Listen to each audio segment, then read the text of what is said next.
Picture a bustling American street in 1938. Just listen to a typical vehicle from that era.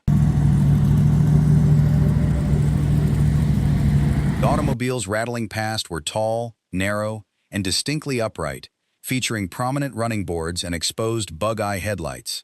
If you want to uncover more forgotten automotive history like this, subscribe to the channel. Then GM suddenly revealed a machine that looked like it fell from outer space. The Buick Y-Job. It was astonishingly low to the pavement, incredibly wide, and heavily streamlined. Today, we look at a radical, one-off design study and immediately call it a concept car. But back in 1938, that category did not even exist yet. The Y-Job was the very first of its kind, built not to be sold, but to show the public exactly what the future of driving would look like. To understand why the Y-Job was so shocking, you have to look at what sat in the average American driveway. In the late 1930s, automobile manufacturing was still suffering from a horse-drawn hangover. The standard anatomy of a pre-war car was rigid and heavily compartmentalized. The passenger cabin was a tall, boxy structure sitting high on a heavy steel frame. Fenders were not integrated into the bodywork. They were massive, separate steel arches bolted onto the exterior. Headlights jutted out on bare metal stalks. Spare tires were strapped to the side or bolted to the rear bumper. The running boards functioned as literal stairs, just to help passengers climb up into the high-riding cabin. Designers prioritized basic mechanical function over aerodynamics. Engineering teams treated the wind like it did not exist, crafting vertical radiators and flat glass windshields that pushed through the air like a brick. The industry was deeply conservative, hesitant to change a formula that reliably moved units off the lot. Stamping separate flat pieces for the hood, fenders, and doors was simply cheaper and easier for the factories to manage than pressing complex curves. The major automakers were locked in a comfortable, stagnant rhythm. It would take a massive shift in corporate thinking to move the automotive world from motorized carriages to sculpted machines. Someone had to convince executives to stop building cars as collections of disjointed parts and start treating them as unified, flowing shapes. The question was, who possessed enough power and vision inside a massive corporation like GM to completely shatter these rigid industry standards? That person was Harley Earl. As the head of the art and color section at GM, Earl was a towering figure who fundamentally believed that automobiles should be an emotional purchase, not just a practical one. Before moving to Detroit, he built custom bodies for Hollywood stars, treating vehicles as rolling sculptures. But inside the corporate walls of GM, Earl felt constantly bottlenecked by conservative engineers who prioritized cheap manufacturing over aesthetics. He hated the tall roofs, the flat grills, and those massive bolted-on fenders. He wanted cars to be longer, lower, and wider. The problem was the immense financial risk of mass production. GM executives were never going to approve millions of dollars to retool their factories for a radical aerodynamic design unless they knew for absolute certain that the American public would actually buy it. Earl could sculpt all the clay models he wanted, but static blocks of clay in a private studio could not prove a business case to cautious executives. So Earl devised a completely unprecedented strategy. He decided to bypass the standard approval process by building a single, fully functional, road-legal automobile designed entirely from scratch. This machine would not be a prototype for an immediate production model.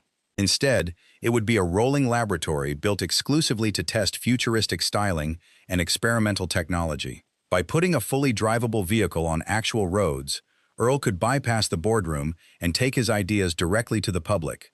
He intended to drive the car himself, parking it on busy streets to observe how ordinary people responded to features like hidden headlights, flush door handles, and sleek wraparound bumpers years before those ideas ever reached an assembly line. If a specific design element drew praise, it could be integrated into future consumer models. If people hated it, GM had only spent the money on one custom build. Earl was essentially inventing an entirely new category of automobile. He was engineering a physical manifestation of the future to prove that his radical vision for automotive styling was exactly what the public secretly wanted. To bring this rolling laboratory to life, Earl needed a mechanical canvas. He did not ask the engineering department to invent a new powertrain, transmission, or suspension system from thin air. The primary goal was to test styling, not internal mechanics. Instead, he started with something proven, a standard 1937 Buick chassis. It provided a reliable, factory-tested frame and a robust powertrain, ensuring this experimental vehicle could actually survive daily driving on rough public roads. Just listen to the straight-eight engine they chose to power the future.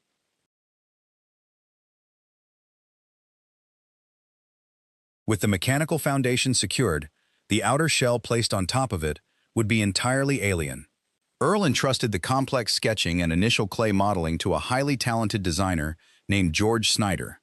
Working behind closed doors and under Earl's intense, daily supervision, Snyder translated his boss's relentless demands for a longer, lower, and wider profile into a tangible, three-dimensional reality. The physical assembly of the car required immense manual labor. Skilled craftsmen hammered custom sheet metal over wooden bucks by hand to build the sweeping steel body. Snyder successfully executed Earl's radical vision by eliminating traditional exterior running boards entirely.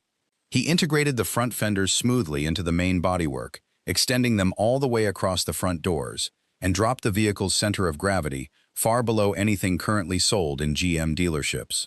The result was a sleek, aerodynamic shape that made contemporary cars look like upright carriages. As the metal fabrication progressed, this top-secret prototype needed an official title. In both the automotive and aviation industries, experimental projects were traditionally given the designation X. But Earl felt this vehicle was not just another isolated mechanical experiment. It was a definitive, monumental leap forward. He wanted to explicitly signify that his design was a step beyond the standard unknown. To make that point clear, he bypassed the traditional naming convention completely and moved one step further into the alphabet. He attached the letter Y to the word Job, which was common Detroit slang for any custom build or specialized one-off vehicle. The car was officially christened the Y-Job.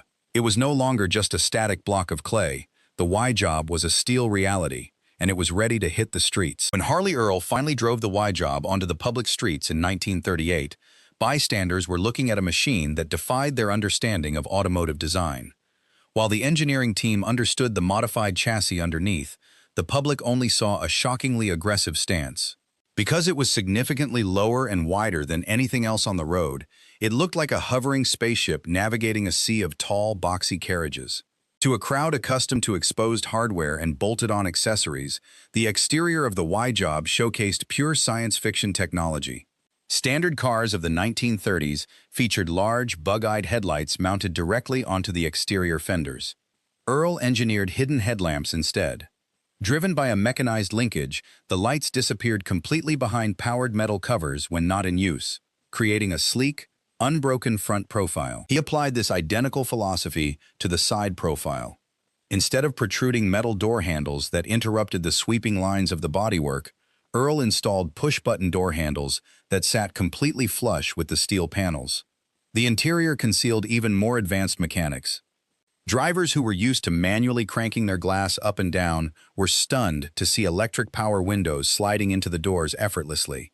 But the most theatrical feature was the convertible top. Lowering a standard car roof at the time meant wrestling with a heavy canvas frame and leaving a bulky pile of fabric exposed directly behind the rear seats. Earl designed a fully automated power system.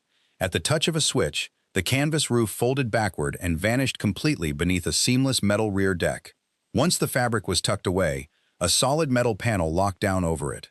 There was no visible trace a roof even existed, leaving behind a perfectly smooth silhouette. Today, we expect experimental vehicles to be incredibly fragile. Automakers routinely push static clay models or hollow fiberglass shells onto heavily lit auto show turntables. These displays look fantastic, but they are completely incapable of moving under their own power. The Y-Job was the exact opposite. General Motors built it as a fully street-legal, heavy-duty machine resting on a modified Buick chassis. It had a functional powertrain, a working transmission, and an electrical system engineered to survive the brutal realities of actual driving. Harley Earl needed to prove his radical design actually worked, so he refused to lock the Y-Job away in a private warehouse. Instead, he made it his personal daily driver. Every morning, Earl fired up the 5.2-liter Buick straight-eight engine and commuted to the GM styling studio. The heavy, mechanical rumble of that vintage power plant echoed off the brick factory walls as he navigated the gritty, soot-covered streets of 1930s Detroit. Earl drove the Y-Job through heavy rain, steered around massive potholes, and left it in standard parking lots. As he merged into morning traffic, the low-slung cruiser blasted past thousands of tall, clunky, upright sedans that dominated the era. To the factory workers walking the sidewalks, watching Earl idle at a stoplight must have felt like a time traveler had accidentally arrived in their neighborhood. By driving the Y-Job relentlessly for over 10 years, Earl proved a crucial point to the skeptical executives at GM. He demonstrated that extreme aerodynamics, flush door handles, and power-operated features were not just fragile artistic fantasies. They were practical, durable innovations, capable of handling the daily abuse of a real-world commute. World War II forced American automakers to pause civilian production. When the assembly lines finally restarted in the late 1940s, the public wanted modern, forward-looking vehicles. General Motors did not have to start from scratch. They simply opened the blueprints to Harley Earl's daily driver. The Y-Job had served as a rolling laboratory, and its radical features systematically migrated onto showroom floors. Before the Y-Job, cars featured tall, narrow, vertical grilles that resembled external radiators. Earl had stretched the grille horizontally across the front fascia of his prototype. By 1950, almost every American car manufacturer had adopted this wide, horizontal grille layout to make their vehicles look lower and more aggressive.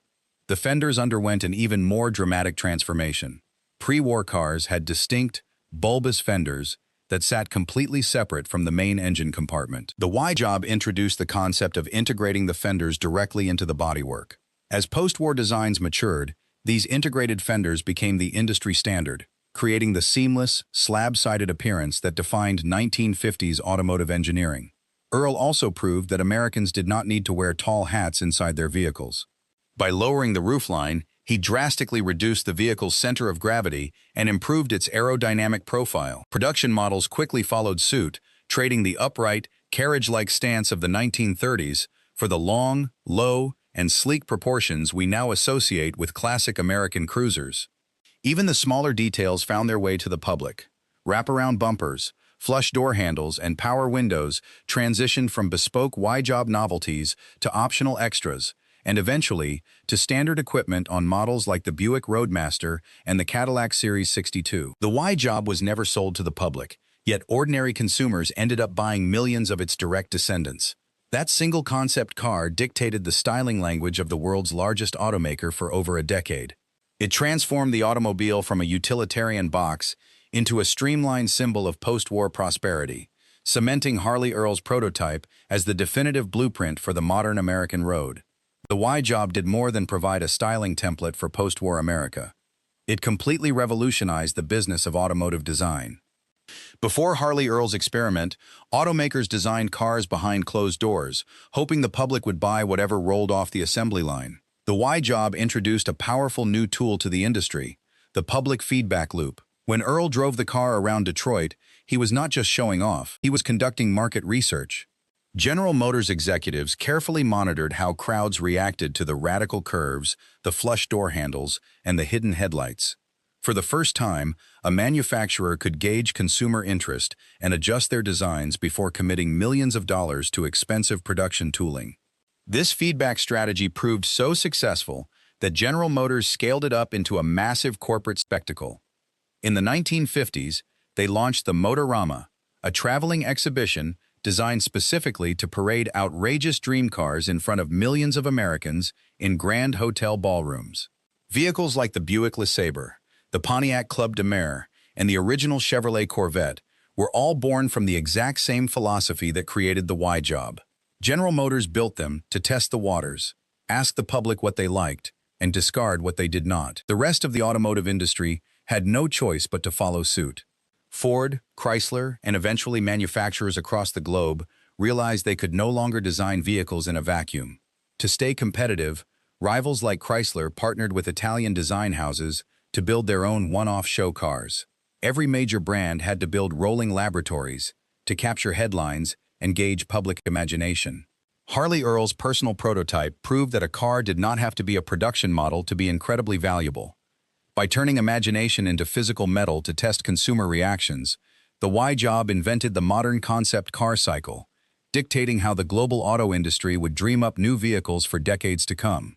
Long before Detroit automakers began promising the futuristic car of tomorrow to the masses, Harley Earl quietly built one entirely for himself. His personal daily driver permanently changed how the global automotive industry operates. It leaves us with a fascinating question to debate today. Was the Buick Y-Job the most influential American car never offered for sale? Let me know your verdict in the comments down below. Thank you so much for watching. Make sure to subscribe to Forgotten Detroit for more extraordinary cars, legendary designers, and buried ideas from automotive history.